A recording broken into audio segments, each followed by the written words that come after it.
Hello दोस्तों, आपका स्वागत है हमारे चैनल पर। आप सब कैसे हैं? उम्मीद करता हूं कि आप सभी अच्छे होंगे और स्वस्थ होंगे। आज हम लोग गणित की कुछ बेसिक नॉलेज को सीखेंगे, आगे सीखेंगे। इसके पहले मैंने एक वीडियो बनाई है। अगर आपने अभी तक वो वीडियो नहीं देखी है तो एक बार वो वीडियो देख लीजिएगा। मैंने डिस्क्रिप्शन में लिंक भेज दिया हूँ, वहाँ से आप इसे देख लीजिएगा। तो यहाँ पर हम लोग जोड़ और घटा के कुछ रूल को समझेंगे। यहाँ 1 नंबर में बोला गया है कि धनात्मक संख्या सदैव आपस में जुड़ती है और चिन्ह प्लस का प्रयोग होता है। तो कोई भी अगर धनात्मक संख्याएं हैं, एक से ज़्यादा हो, तो वो क्या होंगी कि वो आपस में जुड़ जाएंगी। जैसे कि यहाँ पर 2 + 3 है, तो 2 पर यहाँ प्लस का चिन्ह है, ये धनात्मक संख्या है। जबकि 3 में भी प्लस का चिन्ह है, ये भी धनात्मक संख्या होगी। तो 2 और 3 ये दोनों धनात्मक संख्या है, तो ये दोनों संख्याएं जुड़ जाएगी। तो 2 और 3 कितनी हो जाएगी? तो 5 हुई। और चिन्ह प्लस का प्रयोग होता है, मतलब यहाँ जो 5 है तो 5 पर भी यहाँ प्लस का चिन्ह होगा। आप चाहे आप इसे लिख सकते हैं या नहीं लिखें, इस जगह अंडरस्टूड है कि यहाँ प्लस का चिन्ह है। ठीक है, यहाँ पर मैंने एक नोट लिखा हूँ कि किसी संख्या के पहले कोई भी चिन्ह न हो तो धन प्लस चिन्ह माना जाता है। अगर कोई संख्या है और चिन्ह के पहले अगर कोई भी चिन्ह नहीं लिखा गया है, जैसे कि यहाँ पर ध्यान दीजिए, यहाँ 4 है, 4 के पहले इधर में कोई चिन्ह का प्रयोग नहीं हुआ, तो ये समझा जाएगा कि यहाँ पर जो है ये प्लस का ही चिन्ह है। ठीक है, तो यहाँ 4 पर प्लस का चिन्ह है और 5 पर भी प्लस का चिन्ह है, तो दोनों धन संख्या है। और ये दोनों संख्याएं प्लस प्लस चिन्ह की हैं, तो ये क्या होगी? तो जुड़ जाएंगी। तो 4 और 5 ये कितनी हो जाएगी? 9, और चिन्ह प्लस का ही प्रयोग होगा। तो यहाँ 9 जो लिखा गया है, इस जगह पर ये प्लस का चिन्ह हम लिख देंगे। चाहे आप लिखें या नहीं लिखें, इस जगह अंडरस्टूड है कि यहाँ प्लस का चिन्ह है। इसी तरह से आगे हम समझते हैं। तो यहाँ 3 + 4 है, मतलब 3 पर प्लस का चिन्ह है, जबकि 4 पर भी प्लस का चिन्ह है। तो दोनों संख्या धनात्मक संख्या है। जब दोनों संख्या धनात्मक हो तो ये संख्या जुड़ जाती है। तो 3 और 4 कितनी हो जाएगी? तो 7 हो जाएगी, और प्लस का ही चिन्ह प्रयोग होगा। तो यहाँ पर हम प्लस हम लिख सकते हैं, या नहीं भी लिखिएगा तो अंडरस्टूड है कि 7 पर प्लस का चिन्ह है, मतलब ये +7 मान है। ठीक है, तो यहाँ पर लिखा भी गया है कि नोट, किसी संख्या के पहले कोई भी चिन्ह न हो तो धन प्लस चिन्ह माना जाता है। जैसे कि यहाँ 2 + 3 = 5, तो 2 पर प्लस का चिन्ह है, हम यहाँ एक बार प्लस चिन्ह लिखे हैं।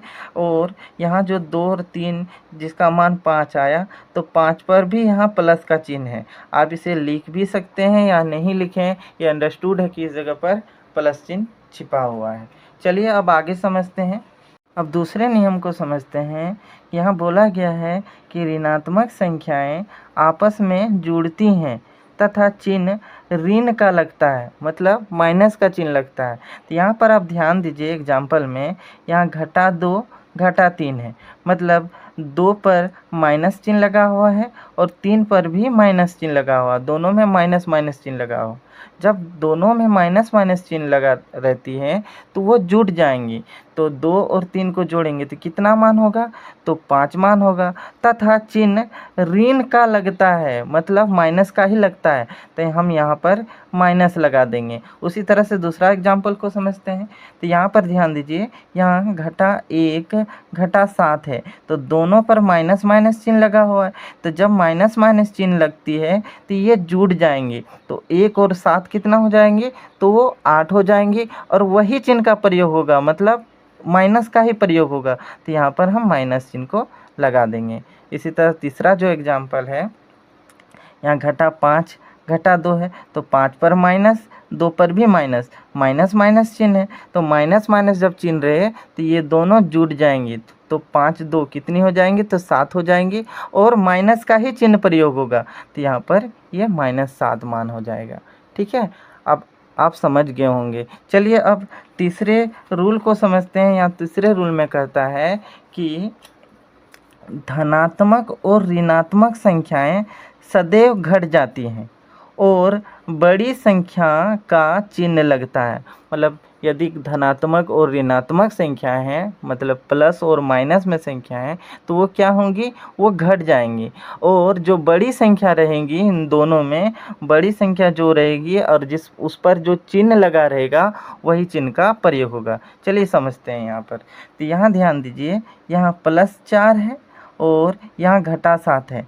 तो यहाँ एक में प्लस का चिन्ह है जबकि दूसरे में माइनस का चिन्ह है, अलग अलग चिन्ह है। जब अलग अलग चिन्ह रहता है, धनात्मक और ऋणात्मक संख्याएं रहती हैं, तो वो क्या होंगी कि वो घट जाएंगी। तो हम 7 में से 4 को घटा देंगे। जब 7 में से 4 को घटाएंगे तो 3 मान होगा। अब हम इन दोनों में देखेंगे कि संख्याएं में कौन सी संख्या बड़ी है। तो 4 और 7 में संख्याओं को देखें तो 7 बड़ी है और 7 पर माइनस का चिन्ह लगा हुआ है, तो यहाँ माइनस का चिन्ह लग जाएगा। तो इसका जो मान होगा वो घटा 3 हो जाएगी। इसी तरह दूसरा एग्जाम्पल को देखते हैं। यहाँ 10 घटा 8 है। तो यहाँ 10 जो है इस जगह पर कोई चिन्ह नहीं लगा हुआ, तो इस जगह पर ये प्लस चिन्ह लगा हुआ, जबकि 8 में माइनस चिन्ह लगा हुआ। तो अलग अलग चिन्ह है, एक में धनात्मक दूसरे में ऋणात्मक है, तो ये क्या होंगे, ये घट जाएंगे। तो 10 में से हम 8 को घटाएंगे तो इसका मान 2 होगा। अब हम इन दोनों में देखेंगे कि बड़ा अंक कौन सा है। तो बड़ा अंक इन दोनों में 10 है और 10 पर कौन सा चिन्ह लगा हुआ है, तो प्लस चिन्ह लगा हुआ। इसका मतलब यहाँ 2 का जो मान होगा ये +2 होगा। या आप अंडरस्टूड है कि इस जगह पर प्लस छिपा हुआ, आप लिखें या नहीं लिखें वो अंडरस्टूड है। चलिए अब आगे समझते हैं। अब यहाँ पर घटा 3 जोड़ 10 है, तो 3 पर माइनस चिन्ह है जबकि 10 पर प्लस चिन्ह है, अलग अलग चिन्ह है। तो जब अलग अलग चिन्ह रहता हो तो वो क्या होंगे, घट जाएंगे। तो 10 में से हम 3 को घटा देंगे तो इसका मान कितना होगा, 7 होगा। अब ये देखेंगे कि इन दोनों संख्या में कौन संख्या बड़ी है। तो 10 बड़ी हुई और 10 में कौन सा चिन्ह लगा हुआ, तो यहाँ प्लस चिन्ह लगा हुआ है। तो इसका जो मान होगा +7 होगा। आप लिख भी सकते हैं या नहीं भी लिखेंगे तो ये अंडरस्टूड है जगह कि ये +7 है। ठीक है, अब आगे समझते हैं। यहाँ 14 घटा 3 है। ठीक है, तो 14 पर यहाँ प्लस का चिन्ह है जबकि 3 में माइनस का चिन्ह है। तो अलग अलग चिन्ह है, जब अलग अलग चिन्ह रहती है तो घट जाती है। तो हम 14 में से 3 को घटाएंगे तो इसका मान कितना होगा, 11 होगा। अब देखेंगे कि इन दोनों में संख्याओं में कौन सी बड़ी संख्या है, तो 14 संख्या बड़ी है। तो 14 पर प्लस का चिन्ह लगा है, तो यहाँ पर इसका जो मान होगा वो प्लस होगा।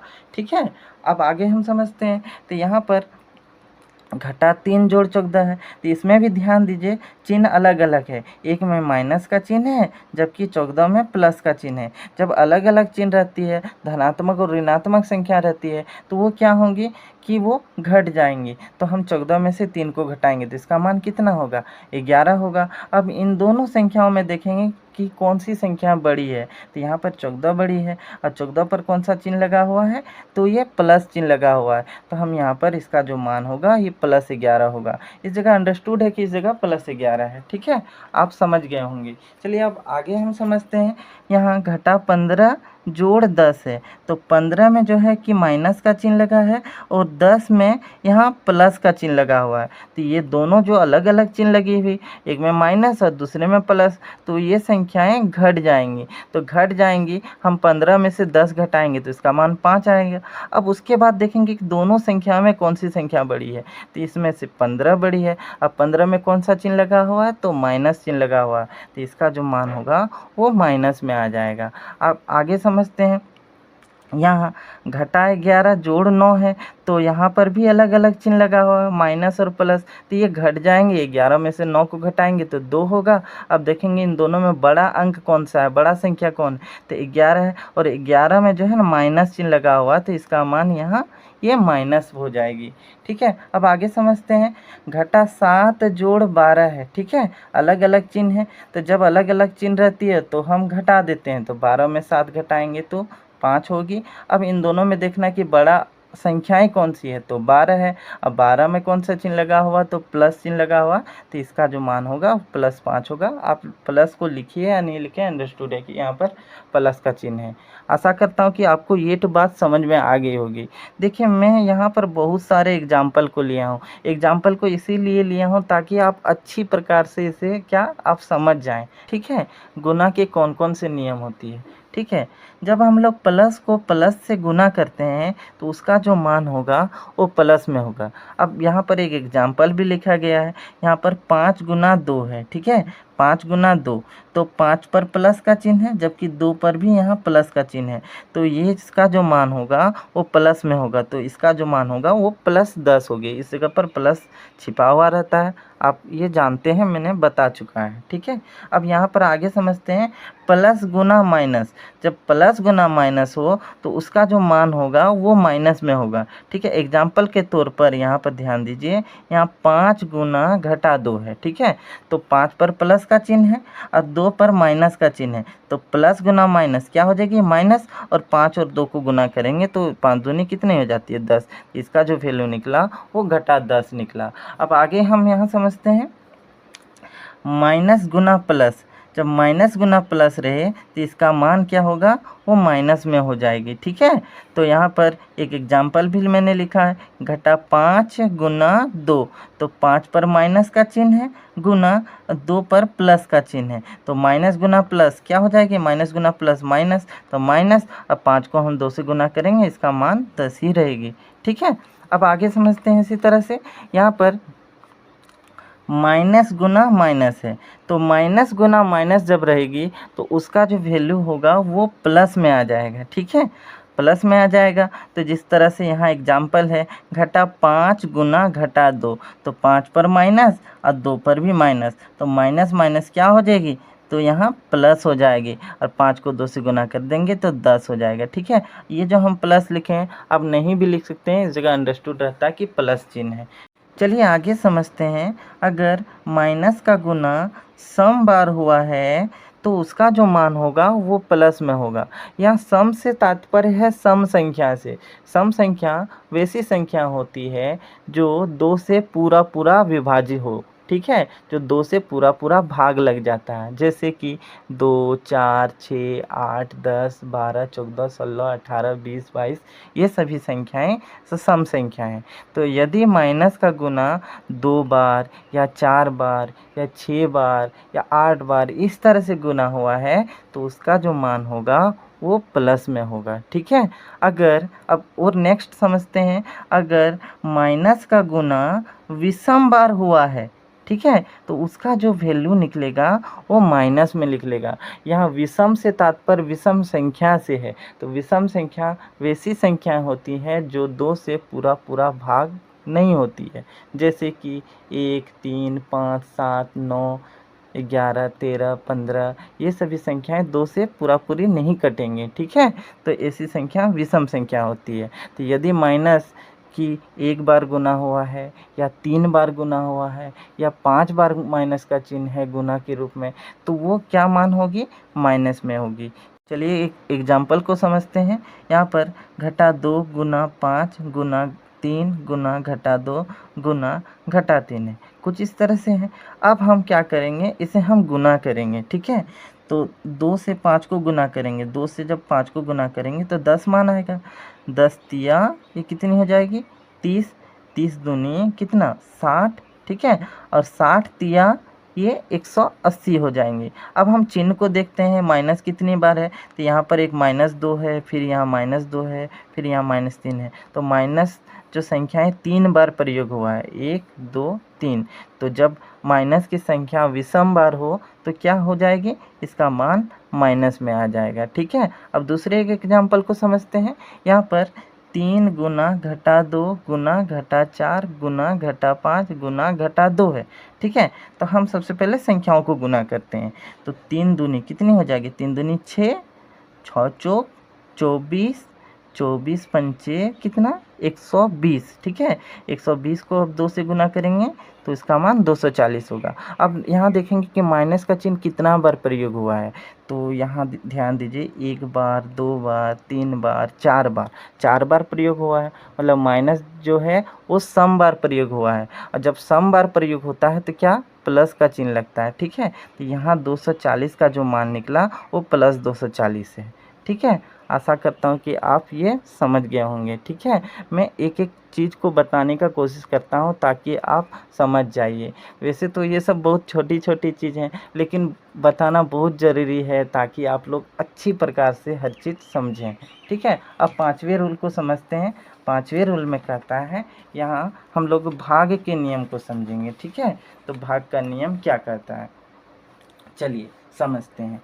तो यदि अंश और हर का चिन्ह समान हो, मतलब अंश और हर में जो चिन्ह लगेगा वो समान रहेगा, तो धनात्मक मान प्राप्त होगा। जबकि यदि अंश और हर के चिन्ह का मान असमान अलग है तो ऋणात्मक मान प्राप्त होगा। चलिए समझते हैं। तो यहाँ पर आप ध्यान दीजिए कि यहाँ पर प्लस बटा प्लस है, अंश में प्लस का चिन्ह है जबकि हर में भी प्लस का चिन्ह है, तो समान समान चिन्ह है। जब समान चिन्ह रहता है तो उसका जो मान होगा वो धनात्मक होगा। ठीक है, जैसे यहाँ पर 10/5, तो 10 पर प्लस का चिन्ह है और 5 पर आगे में यहाँ प्लस का चिन्ह है, तो इसका मान प्लस प्लस यहाँ प्लस ही होगी। अब इसे कटा देंगे, 5 दूनी कितनी हो जाती है 10, तो इसका जो वैल्यू निकला वो 2 निकला। ठीक है, अब आगे समझते हैं। यहाँ पर प्लस बटा माइनस है। ठीक है, अंश पर प्लस का चिन्ह है जबकि हर में माइनस का चिन्ह है, अलग अलग चिन्ह है। जब अलग अलग चिन्ह हो, ठीक है, जब अलग अलग चिन्ह हो तो उसका मान क्या होती है, माइनस हो जाती है। एक एग्जाम्पल के तौर पर यहाँ पर ध्यान दीजिए, 10/-5। ठीक है, तो 10 पर प्लस का चिन्ह है जबकि 5 में माइनस का चिन्ह है, अलग अलग चिन्ह है। तो अलग अलग चिन्ह है तो इसका मान जो होगा वो माइनस में होगा। अब दोनों को कटा देंगे, इसका वैल्यू जो होगी 2 होगी, तो इसका जो मान निकला वो -2 निकला। ठीक है, आप समझ गए होंगे। चलिए आगे समझते हैं। यहाँ पर माइनस बटा प्लस, तो यहाँ पर अलग अलग चिन्ह है, अंश में माइनस का चिन्ह है जबकि हर में प्लस का चिन्ह है। जब अलग अलग चिन्ह रहे अंश और हर में तो उसका मान क्या हो जाएगी, माइनस हो जाएगी। तो -10/5, यहाँ माइनस और कटा देंगे तो 2 मान, इसका जो वैल्यू निकला वो -2 निकला। ठीक है, अब यहाँ पर ध्यान दीजिए, अंश में माइनस का चिन्ह है जबकि हर में माइनस का चिन्ह है, दोनों में एक जैसा ही चिन्ह है। जब समान चिन्ह रहता है तो उसका जो मान होगा वो धनात्मक होगी, प्लस होगी। तो ठीक है, तो यहाँ -10/-5, इसका मान कितना हो जाएगा, वो +2 हो जाएगी, मतलब इस जगह पर प्लस है। ठीक है, आगे अब समझते हैं हम लोग कुछ नियम को। देखिए, कभी कभार इस तरह से भी भिन्न के रूप में रहता है, घटा a/b। ठीक है, घटा a/b, इसका जो मान होगा वो ऋणात्मक संख्या होगी। ठीक है, घटा a/b जो भी हो उसका मान माइनस में होगी। अब उसी तरह से घटा a/b कहें या इसे a/b कहें, दोनों एक ही है। ठीक है, a/b, तो इसका जो मान होगा वो ऋणात्मक ही रहेगी। ठीक है, अब और एग्जाम्पल समझते हैं। यहाँ घटा a/b, ठीक है, तो यहाँ पर भी यहाँ घटा लगा हुआ है, तो इनका पूरा का मान जो होगा वो माइनस में है। हम तीनों रूप में इसे लिख सकते हैं, तीनों रूप जो है वो एक ही है। ठीक है, जैसे एग्जाम्पल के तौर पर समझिए, यहाँ घटा 10/5 है। ठीक है, घटा 10/5, ये इस तरह से अगर क्वेश्चन रहे या 10/5 रहे, या हम इसे -10/5 लिखें, तो ये जो तीनों का जो वैल्यू है, इन तीनों का मान यहाँ माइनस में ही रहेगी। अब हम कटा देंगे 5 से 10 को, तो इसका जो मान होगा वो -2 होगा।